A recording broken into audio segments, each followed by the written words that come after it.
Assalamualaikum warahmatullahi wabarakatuh. Apa kabar mahasiswaku sekalian? Ibu selalu mendoakan Anda dalam keadaan sehat walafiat dan tetap belajar seperti biasa.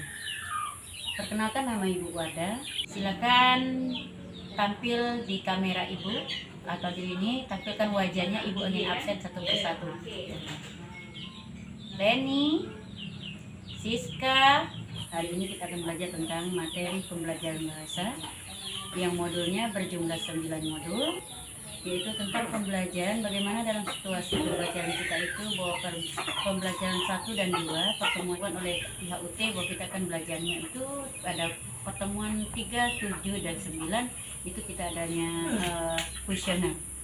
Adapun yang kita akan pelajari pada materi pembelajaran bahasa Indonesia adalah tentang hakikat belajar, hakikat belajar bahasa, strategi, sudah itu tentang pendekatan pembelajaran bahasa, sudah tentang pembelajaran bahasa yaitu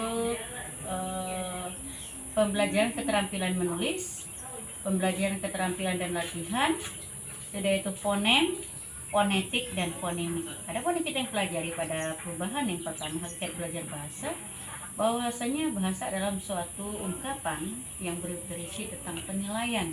Bagaimana seorang itu mengungkapkan sesuatu yang ada dalam pemikirannya atau dalam idenya, dituangkan pada pihak kedua merupakan sebagai alat komunikasi apabila dilakukan secara aktif. Tetapi sebaliknya, apabila salah satu pihak tidak mengerti, maka proses pembelajaran bahasa itu akan terjeda atau terputus karena tidak adanya saling menerima informasi di antara pihak encoding dan decoding.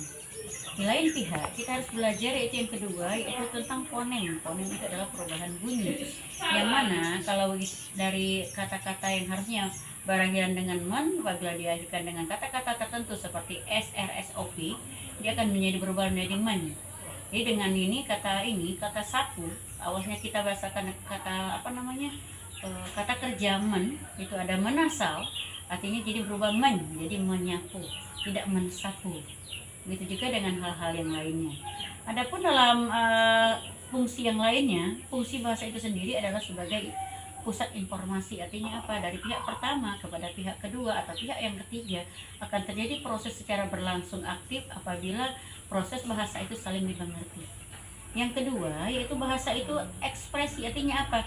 Seseorang dalam keadaan senang dengan dalam keadaan marah akan berbeda ekspresinya dalam berbahasa lisan maupun bahasa tulisnya. Yang ketiga, bahasa itu merupakan adaptasi, di mana bahwa bahasa itu dengan adanya kita berbahasa, kita akan bisa berkomunikasi, dan kita berkomunikasi di lingkungan manapun, kita bisa akan mengetahui maksud dan tujuan orang lain. Nah, dari itu anak-anak dan mahasiswaku sekalian, tolong dalam hal ini kan kita pelajari lagi tentang bagaimana sih fungsi bahasa itu sendiri. Nah, sebelum Ibu lanjutkan kepada materi kita, saya tadi sempat ini siapa yang tidak hadir pada hari ini?